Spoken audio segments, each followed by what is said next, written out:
हरे कृष्णा, राधे राधे दोस्तों। आप सभी को वैशाख मास की हार्दिक शुभकामनाएं। आप सभी पर विष्णु भगवान की कृपा सदा सर्वदा बनी रहे।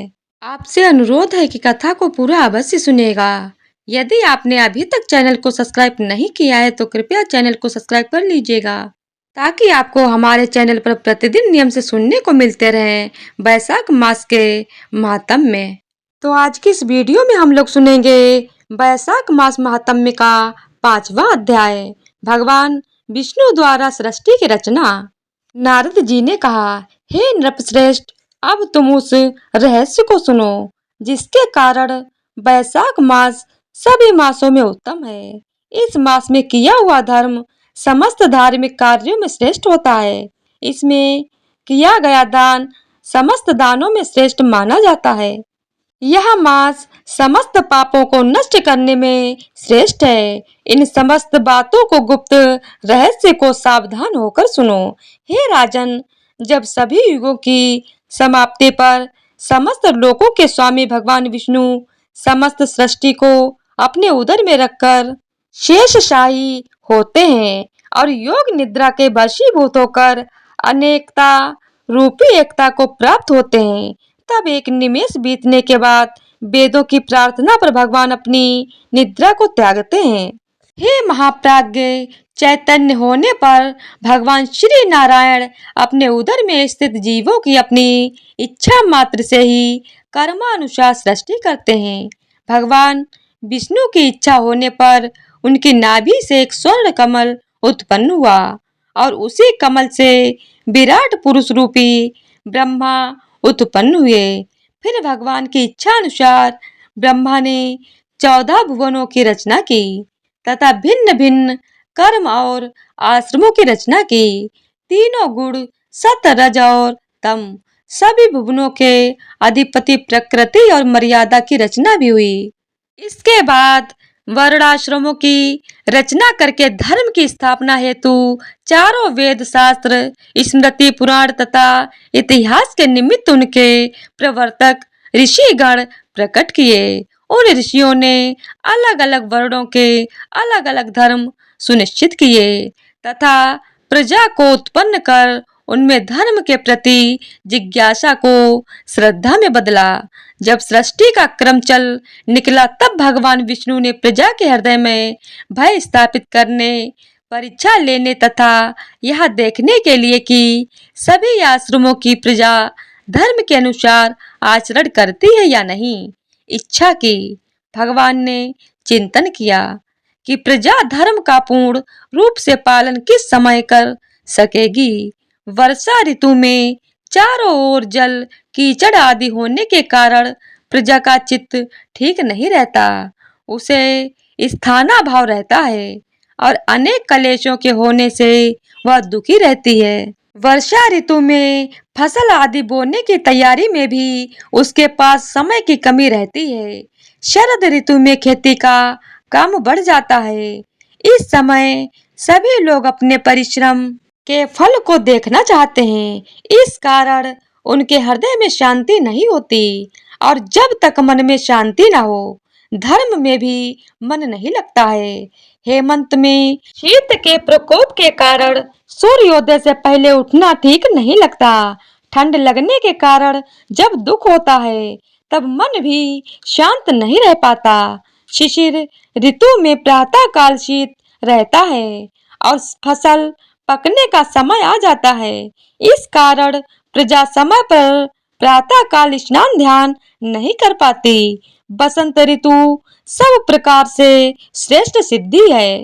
इस समय न तो शीत का प्रकोप होता है न वर्षा का भय। फसल बोने की अथवा काटने की चिंता भी नहीं रहती। इस प्रकार विचार करके भगवान ने वसंत ऋतु को ही सब प्रकार से धर्म के अनुकूल माना है।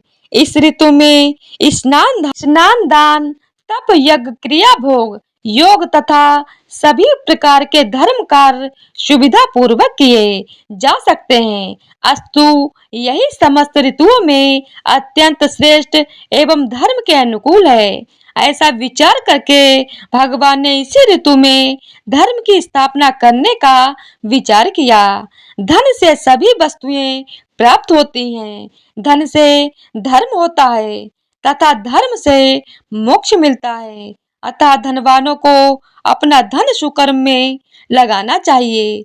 जो मनुष्य धर्म करता है उसकी मनोकामनाएं भगवान पूरी करते हैं। अधर्मी मनुष्यों की आयु कम हो जाती है और उन्हें धन का भी अभाव रहता है। वैशाख मास में साधु सेवा तथा भगवान का नियम पूर्वक पूजन करना सब सुखों को देने वाला है। विष्णु भगवान इस मास में सब लोगों का भ्रमण करते हुए प्राणियों की परीक्षा लेते हैं और जो जैसा करता है उसे वैसा ही फल भी देते हैं। वैशाख मास में किए सुकर्मों से प्रभु वर्ष भर के पापों को क्षमा कर देते हैं। अतः यह मास सबसे उत्तम है। तो इसी प्रकार से वैशाख मास महात्म्य का 5वां अध्याय पूरा हुआ। बोलिए विष्णु भगवान की जय हो। तो आज का वैशाख मास महात्म्य में सुनने के बाद एक बार फिर से आप लोग सुनेंगे भगवान के एक भक्त की कहानी। एक बार ऐसा होता है कि जो लोग भगवान की सुबह और शाम सेवा करते हैं, मंदिर में पूजा पाठ करते हैं, साफ सफाई करते हैं, मंदिर से जुड़े या भगवान से जुड़े सारे काम करते हैं, तो वो अपने आप को ही भगवान का सबसे बड़ा और सच्चा भक्त समझने लगते हैं। लेकिन यह सारे काम करते समय अगर भगवान के प्रति श्रद्धा या भक्ति नहीं है तो फिर यह सारा काम किसी भी पुण्य में नहीं गिने जाते। ऐसे ही आज की एक कहानी है भगवान के सच्चे भक्त की, जिसके मन में भगवान के प्रति अविचल भाव और सच्ची भक्ति थी। एक गांव में एक निर्धन जुलाहा दंपति रहता था। जुलाहे का नाम माधव और उसकी पत्नी का नाम कांता था। वो दोनों बहुत परिश्रमी थे। सारा दिन काम करते, सुंदर सुंदर कपड़े बनाते, किंतु उनके बने कपड़ों की उनको अच्छी कीमत नहीं मिल पाती थी। फिर भी जो मिलता वे उसी में संतुष्ट रहते और एक टूटी फूटी झोपड़ी में रहकर अपना जीवन बिताते थे। वे बहुत संतोषी स्वभाव के थे। वो दोनों भगवान श्री कृष्ण के अनन्य भक्त थे। दिन भर के परिश्रम के बाद जो भी समय मिलता उसे वे दोनों भगवान के भजन कीर्तन में बिता देते। माधव के पास एक तानपुरा और एक खड़ताल थी। जब वह दोनों मिलकर भजन गाते तो माधव तानपुरा बजाता और उसकी पत्नी खड़ताल। फिर तो दोनों भगवान के भजन में ऐसा डूब जाते कि उनको अपनी भूख प्यास की चिंता भी नहीं रहती। दोनों अपनी दीनहीन अवस्था के लिए कभी भगवान को कोई उल्हाना नहीं दिया करते और अपने इसी जीवन में प्रसन्न थे। लेकिन एक दुख उनको सदा सताता रहता कि उनके कोई संतान नहीं थी। इसको लेकर वह सदा चिंतित रहा करते थे। चिंता तो थी, फिर भी दोनों सदा भगवान की भक्ति में मगन रहते। इसको भी उन्होंने भगवान की लीला समझकर स्वीकार कर लिया और निष्काम भाव से भगवान श्री कृष्ण भक्ति में लीन रहते। जब उनकी आयु अधिक होने लगी तो एक दिन माधव ने सुंदर से कहा कि हमारी कोई संतान नहीं है। कहते हैं कि संतान के बिना मुक्ति प्राप्त नहीं होती। अब हमारी आयु भी अधिक हो चली है, ना जाने कब बुलावा आ जाए। बनने के बाद हमारी चिता को अग्नि कौन देगा? कौन हमारे लिए तर्पण आदि करेगा? कैसे हमारी मुक्ति होगी? माधव बोला तू क्यों चिंता करती है? ठाकुर जी है ना, वही सब देखेंगे। माधव ने यह बात कह तो दी, किंतु वह भी चिंता में डूब गया। तभी उसके मन में एक विचार आया कि वह नगर में गया और श्री कृष्ण के बाल रूप की एक मूर्ति को ले आया।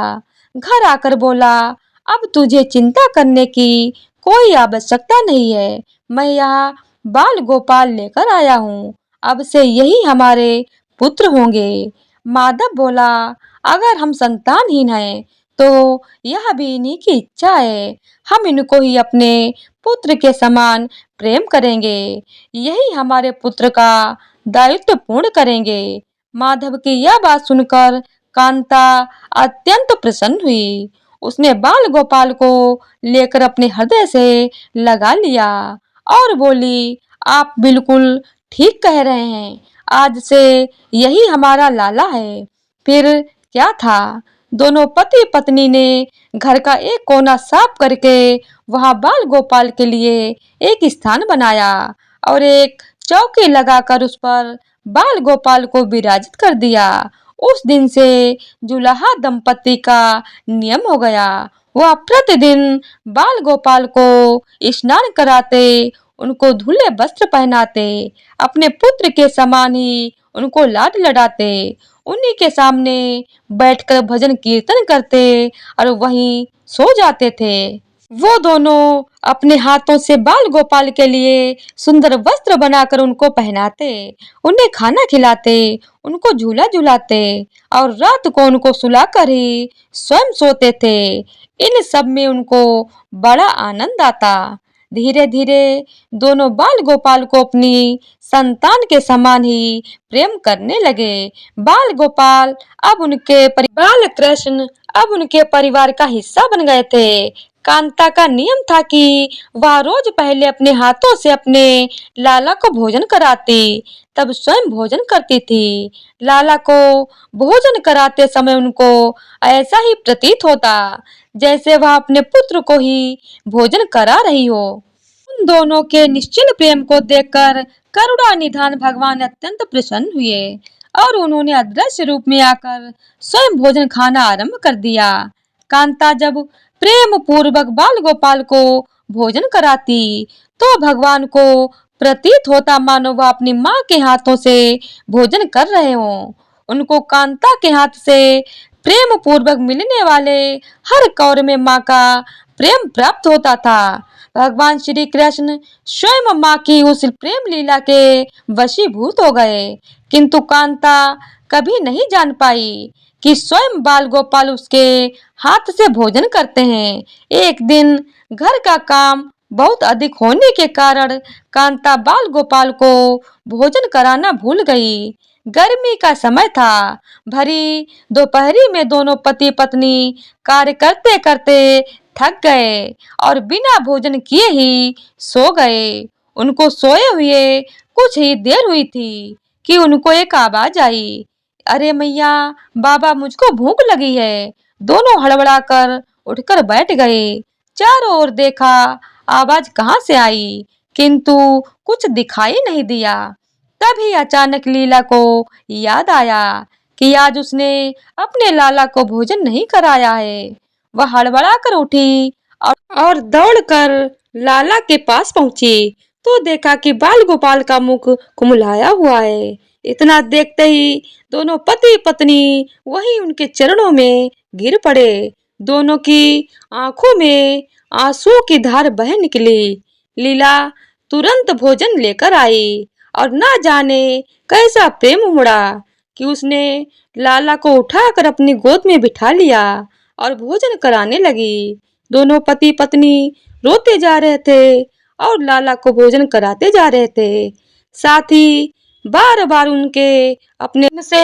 अपने द्वारा हुए अपराध के लिए क्षमा मांगते जा रहे थे। ऐसा प्रगाढ़ प्रेम देखकर भगवान अत्यंत द्रवित हुए और अंतर्यामी भगवान श्री हरि साक्षात रूप में प्रकट हो गए। भगवान ने अपने हाथों से अपने रोते हुए माता पिता के आंखों से आंसू पोंछे और बोले, प्रिय भक्त, मैं तुम्हारी भक्ति और प्रेम से अत्यंत प्रसन्न हूँ। तुम जो चाहो वर मांग लो, मैं तुम्हारी प्रत्येक इच्छा पूर्ण करूंगा। इतना सुनते ही दोनों भगवान के चरणों में गिर पड़े और बोले, हे दयानिधे, आप हमसे प्रसन्न हैं और स्वयं हमारे सम्मुख उपस्थित हैं। इसी से हमारा जीवन धन्य हो गया। इससे अधिक हमें और क्या चाहिए। इससे अधिक किसी भी वस्तु का क्या भला महत्व हो सकता है। आपकी कृपा हम पर बनी रहे, बस इतनी कृपा करना। भगवान श्री हरि बोले, यदि तुम चाहो तो मैं तुम्हारे जीवन में संतान के अभाव का समाप्त कर तुम्हें एक सुंदर संतान प्राप्त करूं। यह सुनते ही माधव और कांता एकदम व्याकुल होकर बोले, नहीं भगवान, हमको संतान नहीं चाहिए। उनका उत्तर सुनकर भगवान ने पूछा, किंतु क्यों? अपने जीवन में संतान की कमी को पूर्ण करने के लिए ही तो तुम मुझको अपने घर लेकर आए थे। यह सुनकर वह दोनों बोले, प्रभु हमको भय है, यदि हमको संतान प्राप्त हो गई तो हमारा मोह उस संतान के प्रति बढ़ जाएगा और हम अब की तरह आपकी सेवा नहीं कर पाएंगे। उनका प्रेम और भक्ति से भरा उत्तर सुनकर करुणा निधान भगवान करुणा से भर उठे। उनके विचार सुनकर स्वयं भगवान की आंखों से अश्रु गिरने लगे। भगवान श्री हरि बोले, हे मैया और बाबा, मैं यहाँ आया तो था आपके ऋण को उतारने के लिए, किंतु आपने तो मुझको सदा सदा के लिए अपना ऋणी बना दिया। मैं आपके प्रेम का यह ऋण कभी नहीं उतार पाऊंगा। मैं सदा सदा तुम दोनों का ऋणी रहूंगा। मैं तुम्हारे प्रेम से अत्यंत प्रसन्न हूँ। तुमने अपने निर्मल प्रेम से मुझको भी अपने बंधन में बांध लिया है। मैं तुम्हें वचन देता हूँ कि आज से मैं तुम्हारे पुत्र के रूप में तुम्हारे समस्त कार्य पूर्ण करूंगा। तुम्हें कभी संतान का अभाव नहीं होने दूंगा। तुम ये तो जानते ही हो कि मेरा वचन कभी असत्य नहीं होता। ऐसा कहकर भक्त वत्सल भगवान बाल गोपाल की प्रतिमा में विलीन हो गए। उस दिन से माधव और कांता का जीवन बिल्कुल ही बदल गया। उन्होंने सारा काम धंधा छोड़ दिया और सारा दिन बाल गोपाल के भजन कीर्तन और उनकी सेवा में व्यतीत करने लगे।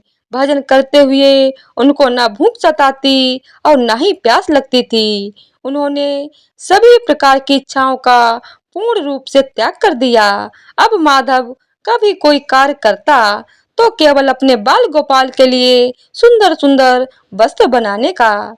उनसे सामने जब भी कोई परेशानी आती तो बाल गोपाल एक बालक के रूप में उपस्थित हो जाते और उनके समस्त कार्य पूर्ण कर देते। वह दंपत्ति और बालक गांव भर में चर्चा का विषय बन गए, किंतु गांव में कोई भी यह नहीं जान पाया कि वह बालक कौन है, कहां से आता है और कहां चला जाता है। धीरे धीरे समय बीतने लगा। अब जुलाहे दंपत्ति बूढ़े हो चले थे, किंतु भगवान की कृपा उन पर बनी रही। अब दोनों की आयु पूर्ण होने का समय चला था। भगवत प्रेरणा से उनको यह ज्ञात हो गया कि अब उनका समय पूरा होने वाला है। इसी के चलते एक दिन दोनों ने भगवान को पुकारा। ठाकुर जी तुरंत प्रकट हो गए और उनके इच्छा जाननी चाहिए। दोनों भक्त दंपत्ति भगवान के चरणों में प्रणाम करके बोले, हे प्रभु, हमने अपने पूरे जीवन में आपसे कुछ नहीं मांगा, किंतु अब जीवन का अंतिम समय आ गया है, इसीलिए आपसे कुछ मांगना चाहते हैं। भगवान बोले, निसंकोच होकर अपनी कोई भी इच्छा कहो। मैं वचन देता हूँ कि तुम्हारी प्रत्येक इच्छा को हम पूर्ण करेंगे। तब बाल गोपाल के अगाध प्रेम में डूबे वह वृद्ध दंपत्ति बोले, हे नाथ, हमने अपने पुत्र के रूप में आपको देखा है। आपने भी पुत्र के समान ही हमारी सेवा की है। अब वह समय आ गया है जिसके लिए कोई भी माता पिता पुत्र की कामना करते हैं। हे दीन बंधु, हमारी इच्छा है कि हम दोनों पति पत्नी के प्राण एक साथ निकलें। हे दया निधान, जिस प्रकार एक पुत्र अपने माता पिता की अंतिम क्रिया करता है और उनको मुक्ति प्रदान करता है, उसी प्रकार हे परमेश्वर, हमारी अंतिम क्रिया आप अपने हाथों से कर हमें मुक्ति प्रदान करें। श्री हरि ने दोनों को उनकी इच्छा पूर्ण करने का वचन दिया और बाल गोपाल के विग्रह में विलीन हो गए। अंत में वह दिन आ गया जब प्रत्येक जीव को यह शरीर छोड़ना पड़ता है। दोनों वृद्ध दंपत्ति बीमार पड़ गए। उन दोनों की भक्ति की चर्चा गांव भर में थी। इसीलिए गांव के लोग उनका हाल जानने के लिए उनकी झोपड़ी के पास गए। किंतु उन दोनों का ध्यान तो श्री हरि में रम चुका था। उनको नहीं पता था कि कौन आया है कौन नहीं। तभी अचानक एक चमत्कार हुआ। जुलाहे की झोपड़ी एक तीव्र और अलौकिक प्रकाश से भर उठी। वहां उपस्थित समस्त लोगों की आंखें बंद हो गईं। किसी को कुछ भी दिखाई नहीं पड़ रहा था। कुछ लोग तो झोपड़ी से बाहर आ गए, कुछ वहीं धरती पर बैठ गए। तभी श्री हरि अपने दिव्य चतुर्भुज रूप में प्रकट हुए। उनकी अद्भुत शोभा समस्त सृष्टि को आलोकित करने वाली थी, जो वातावरण में एक दिव्य सुगंध भर गई। वे अपनी मंद मंद मुस्कान से अपने उन भक्त माता पिता की ओर देख रहे थे। उनका यह दिव्य रूप देखकर दोनों वृद्ध अत्यंत आनंदित हो और मंत्र मुग्ध हुए जा रहे थे। अपने दिव्य दर्शनों से दोनों को तृप्त करने के बाद करुणामयी लीलाधारी समस्त सृष्टि के पालन करता श्री हरि वहीं उन दोनों के निकट धरती पर ही उनके सिरहाने बैठ गए। भगवान ने उन दोनों भक्तों का सर अपनी गोद में रख लिया, उनके शीश पर प्रेम पूर्वक अपना हाथ रखा। तत्पश्चात अपने हाथों से उनके नेत्र बंद कर दिए। इतना करते ही तत्काल दोनों के प्राण निकल गए, श्री हरि में विलीन हो गए। पंचभूतों से बना शरीर पंचभूतों में विलीन हो गया। कुछ समय बाद जब वह दिव्य प्रकाश का लोप हुआ तो सभी उपस्थित ग्रामीणों ने देखा कि वहां ना तो माधव था, ना ही कांता थी और ना ही बाल गोपाल। बचे थे तो मात्र कुछ फूल जो धरती पर पड़े थे और एक दिव्य सुगंध जो वातावरण में चारों ओर फैली हुई थी। विस्मित ग्रामीणों ने श्रद्धा से उस धरती को नमन किया। उन पुष्पों को उठाकर ग्रामवासियों ने शीश से लगाया तथा माधव और कांता की भक्ति और गोविंद के नाम का स्मरण करते हुए चल दिए।